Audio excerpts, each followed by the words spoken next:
Hey guys, what's going on? Tom Spark again, back with another video. This video is very exciting. In fact, I think this video could be one of the most important videos I've ever made on the channel to this day.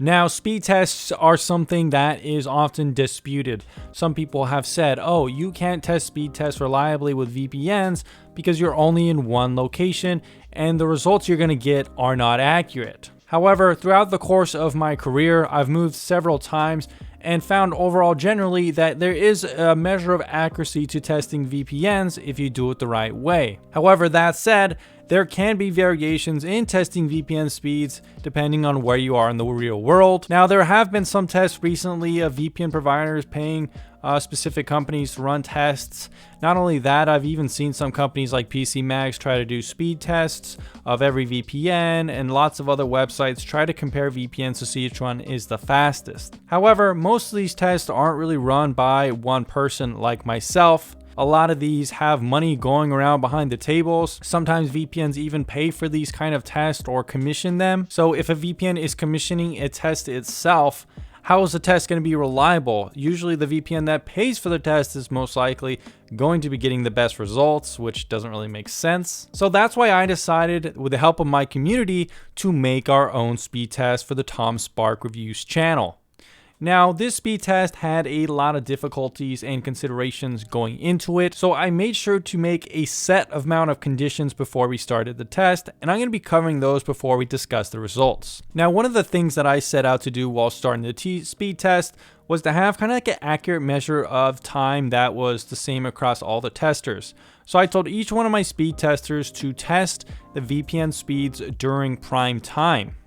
Another thing that came up with making this test is that we weren't going to use any speed test websites.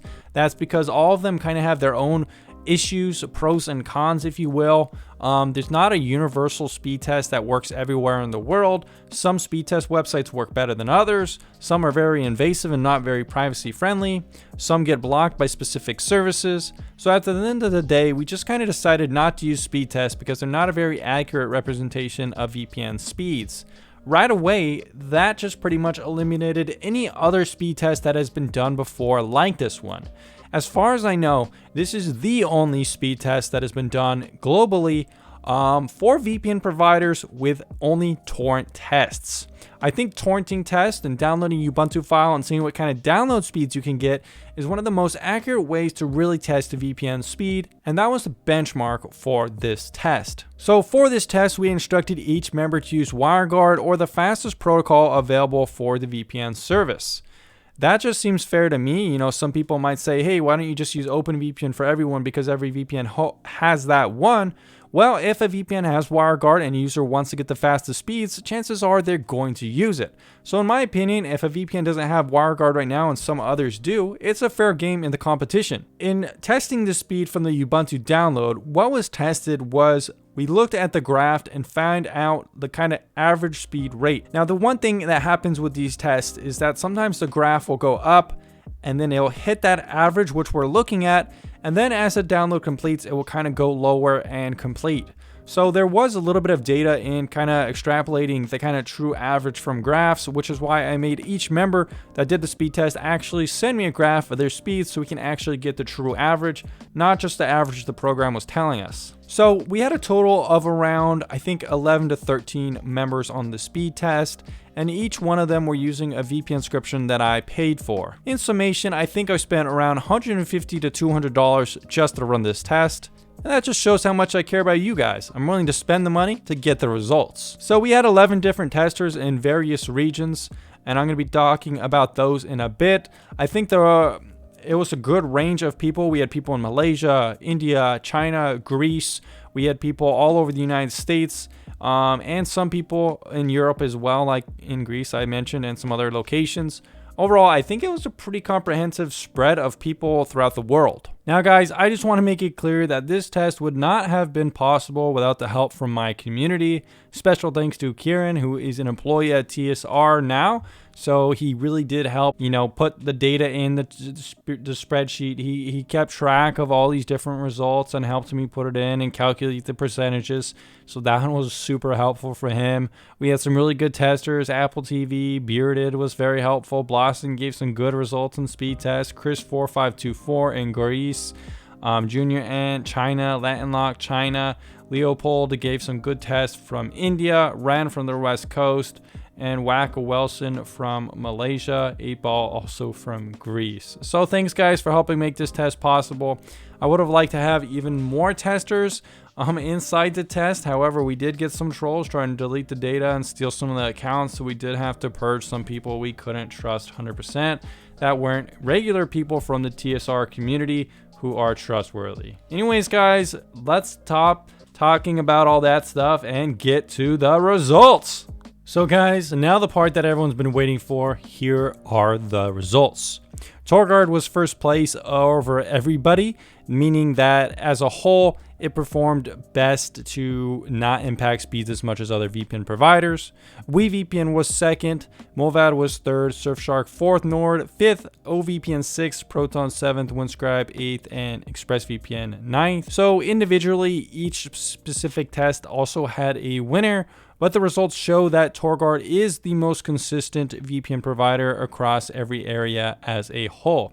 Not only that, but in specific places it did not win, such as Malaysia or Germany, it was only a couple megabytes a second behind the top performer. So Surfshark was the fastest for the tester called Blossom, who was in Germany. Torguard got 51 megabytes a second for his download since he has nearly a gig, while Surfshark got a little bit faster, or 53. So pretty negligible difference there. And in terms of Malaysia, NordVPN won for Tester Max, getting 11, while Torguard got 10. So in these two categories, it's pretty close. VPN did really good in Greece for some reason.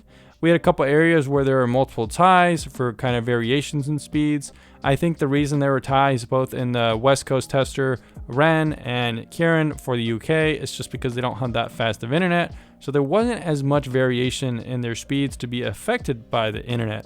We saw Torguard do really well in specifically the West Coast USA, Midwest USA getting 42 and 40 respective megabytes per second download rates. It also did well in Europe with Germany. It also did very solid in India as well, trailing behind a couple different options like Movad and Windscribe just a little bit. Now there are some other interesting things to look at from this data. Namely, Proton, Windscribe, and ExpressVPN were all in last place pretty much. I kind of attribute that to a couple different things. They're all pretty popular VPN providers, which means they might be overloading their servers. Another thing is that two of the options, both Proton and Windscribe, both provide free options, which could be impacting paid user speeds, although I did make sure to buy the highest version to get the best speeds out of all of them. However, even with Proton buying the highest paid plan, it didn't ever really impress that many people. Additionally, ExpressVPN was using the lightweight protocol because that's their newest protocol and marketed to be the fastest, but it actually did very poorly. So it looks like they have a lot of work to do there on the PC. Although I've heard for some mobile users it's plenty fast, and OpenVPN Ike V2 is pretty fast for ExpressVPN as well, so I'm not going to be dipping the score down too much for that one. It's also interesting to note that most of these scores are accurate in accordance with what I've been testing. Some of these scores like VPN, it's about the same as the results here. Torguard 5 out of 5, it's also the fastest here. Movad pretty good as well, as also testing fast. Some things I did want to mention is that a VPN like Surfshark did prove troublesome for some users, like the Midwest USA user who couldn't get it working on his computer and didn't even want to bother testing it to completion because he found it too buggy and it couldn't get it working. So it does have less data, which could have given a slight boost in actual how it did in the kind of ranking system. Not only that, I also experienced severe issues with it as well, making it one of the slower VPNs and multiple kind of hangups and stuff like that I had to work with. Not every user did every test just because that was the nature of the game. It takes a lot of time to do these tests effectively, and I'm just thankful that most of the people try to do as many tests as they could. I think I will take a look at some of these speeds and how they did globally, and I might adjust the scores accordingly. If any of these VPNs have too high of score, depending on how they did here, their score might be adjusted, so make sure to check the VPN transparency report on the tier list just to make sure. Of course, I'm going to put this chart down in the description down below if you guys want to check it out and see the results for yourselves. Here are the calculated percentage of changes.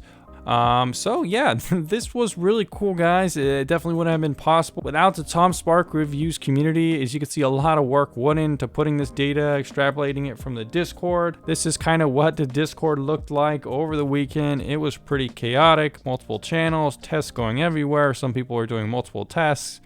It was pretty crazy, but it was a good time, and this, I think, was really fun, a really good project, and hopefully it can give you some insight into which VPN you want. Anyways, guys, if you want to participate in a test like this, maybe next year, go ahead and join the Discord and stick around and join the community, and maybe we'll have some other projects just like this one. Anyways, guys, thanks for checking this out, and I'll see you again very soon.